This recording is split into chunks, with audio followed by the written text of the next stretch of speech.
Hi there, and welcome back to our channel. Today is the first part of a series of videos looking at the Coastal Trail tourist route from the outskirts of Dunbar to Musselburgh in East Lothian, Scotland.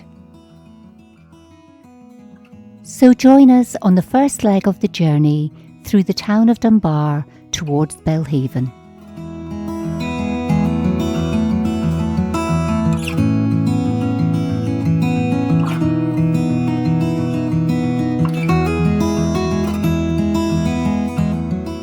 As we make our way off the A1 towards Dunbar, we see the sign for the start of the East Lothian Coastal Trail.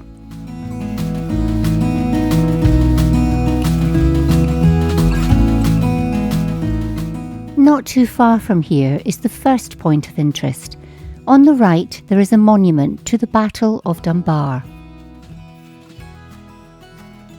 On the 3rd of September 1650, the Battle of Dunbar was fought between the English New Model Army under Oliver Cromwell and a Scottish army commanded by David Leslie. It was the first major battle of the 1650 invasion of Scotland, which was triggered by Scotland's acceptance of Charles II as King of Britain after the beheading of his father Charles I on the 30th of January 1649. The battle resulted in a decisive victory for the English. Driven into broken ground and penned between Doon Hill and a ravine, the Scots were indeed helpless. The battle was over in an hour, and fewer than 100 Englishmen perished, against some 3,000 Scots killed and about 10,000 made prisoners. We continue on the A1087 towards Dunbar until we reach our next point of interest.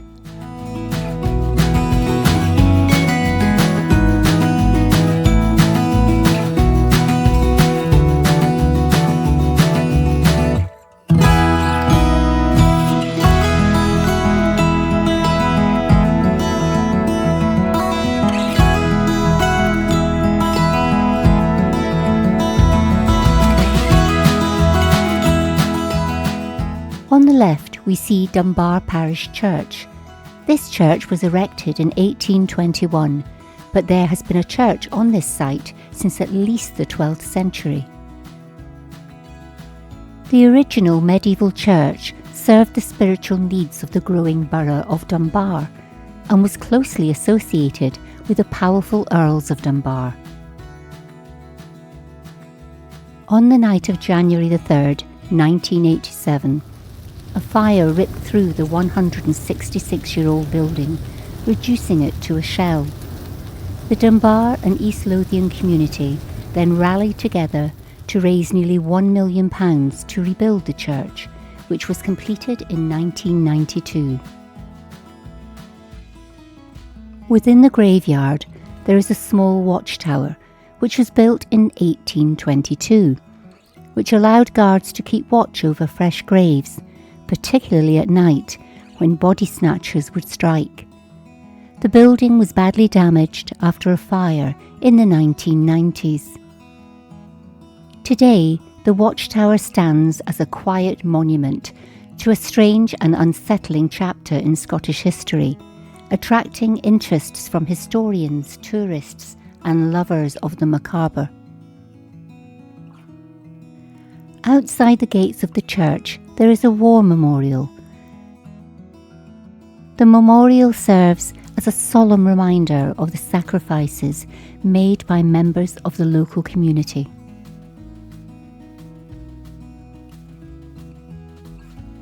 We now continue towards Dunbar High Street to look at our next point of interest.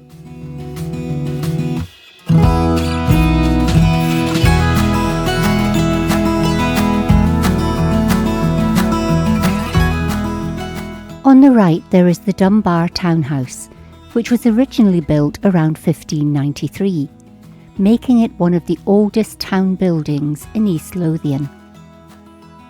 Historically, it was where magistrates held court, councillors met, and important public announcements were made. Over the centuries, it has been adapted and restored numerous times, yet it retains many of its original features. The building now houses a museum and heritage centre, open to the public seasonally and operated in partnership with East Lothian Council Museums Service. Outside the townhouse stands a bronze statue of a young John Muir, the world-renowned naturalist, writer, and founder of the modern conservation movement. Sculptured by Ukrainian artist Valentin Zanoba, the statue was unveiled in October 1997 by television presenter Magnus Magnusson.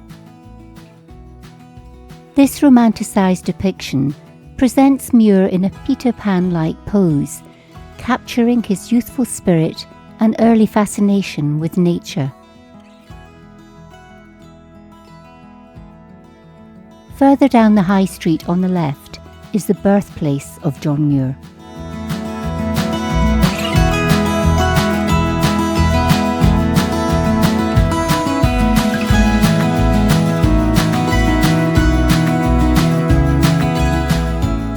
The house was built in the 18th century and was originally a merchant's home and shop. At one time, Muir's father, Daniel Muir, ran an ironmongery business from here. In 1849, when John was just 11, the family emigrated to the United States, settling in Wisconsin. The building remained in use for various purposes until it was restored and opened as a museum in 1981. At the end of the high street stands Lauderdale House. Commissioned by James Fall, a local Member of Parliament and merchant, the original structure was a red brick south-facing house known as Dunbar House. James Maitland, the 8th Earl of Lauderdale, acquired the house in 1788 and commissioned renowned architect Robert Adam to design extensive neoclassical enhancements.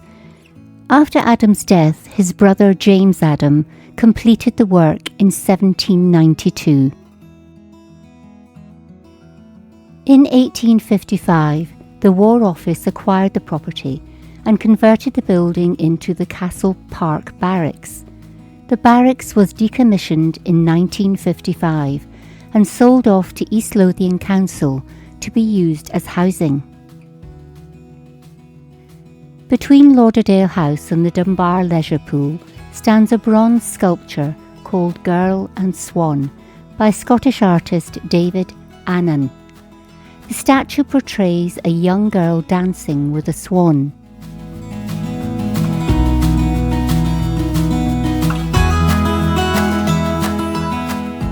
As we travel down Victoria Street, we pass the statue of the Creel Loaders by Gardner Malloy. We continue down Castlegate to take a look at the ruins of Dunbar Castle.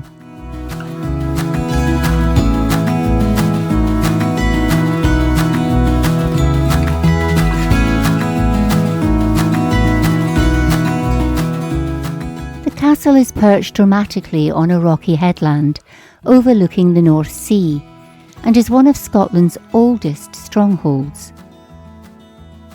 Once a key fortress in the Anglo-Scottish Wars, it played a major role in resisting English invasions.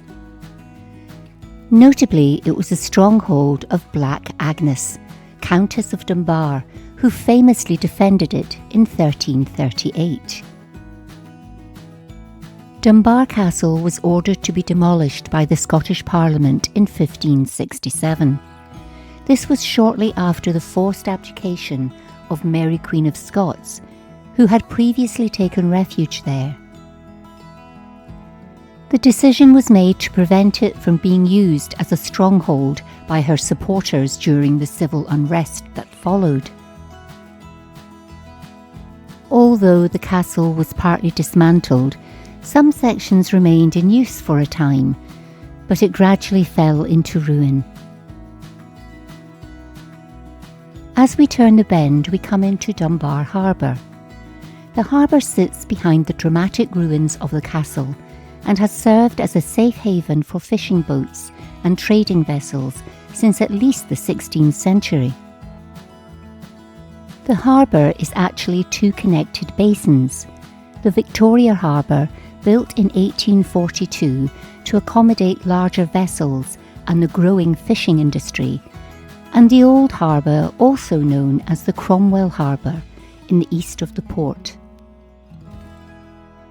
Historically, Dunbar was a busy port, exporting grain and importing goods like coal and timber. In the 19th century, it became a hub for herring fishing, with dozens of boats landing daily catches, and fishwives gutting and packing herring for sale across Britain and Europe.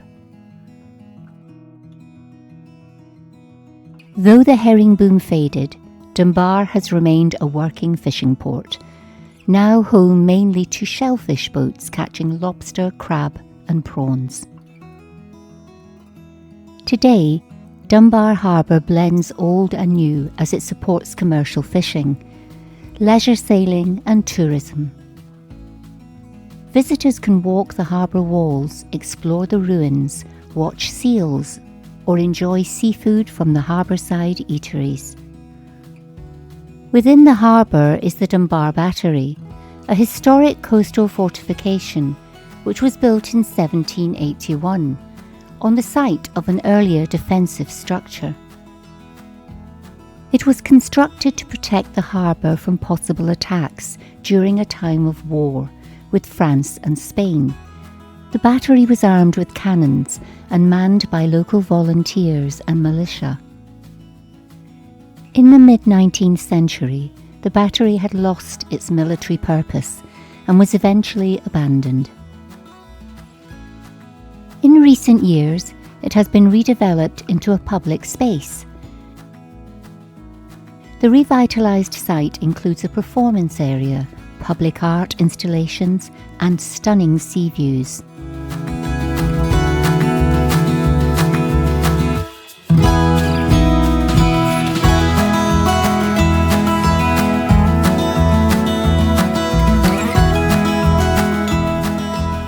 As we travel back up Victoria Street, on the left we see the Harbour Chapel, a beautifully restored Wesleyan chapel.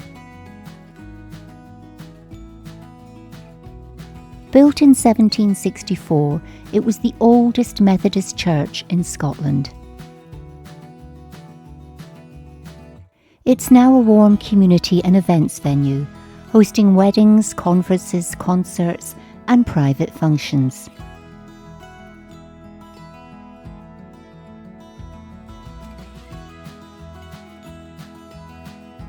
As we travel back towards the High Street, St Anne's Scottish Episcopal and Methodist Church comes into view.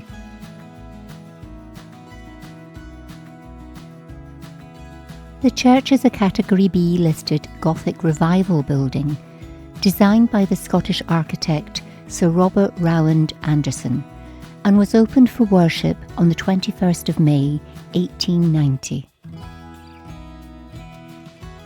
We now continue up Bayswell Road towards the glebe. The first thing we see when entering the park area is a pedestal with carved fish, a relic of the outdoor swimming pool complex. On the rocks below stood an open-air pool, known locally as the Lido or bathing pond. It first opened in the late 1880s with simple brick changing huts and a pavilion. In the early 20th century, it was gradually expanded to include a boating pond, a promenade, diving boards, and seating for 300 spectators. The pool attracted countless day trippers for decades. However, as overseas holidays became more common, visitor numbers declined. The site eventually fell into disuse and was demolished in 1984, with the area returned to its natural state by 1985. The 25-pounder QF Mark II field gun on display at the glebe, is a veteran of World War II. It was originally used extensively by British and Commonwealth forces for its reliability and versatility. The gun was mounted here in 2005 by Dunbar Community Council and East Lothian Council as a war memorial and a nod to the town's artillery heritage. And this is where this week we placed a Droneman Scotland keyring, so if you want one, this is where it is. Good luck. And before we leave the glebe, a wee look back at Dunbar Castle. Before we head off to Belhaven, we have a look at Lauderdale Park. Originally part of the 18th century Lauderdale House estate, the park retains a lovely walled garden layout with beautiful flower beds, lawns, seating areas and a picnic spot. The former Bowling Green Clubhouse now serves as a seasonal cafe, offering drinks, snacks and light meals, making it a favourite spot for families and locals.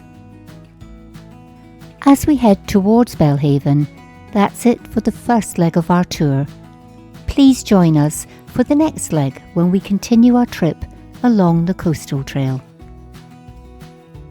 Once again, thanks for watching, and don't forget to subscribe to our channel, like, share and comment on the video. It is very much appreciated. See you next time, and bye for now.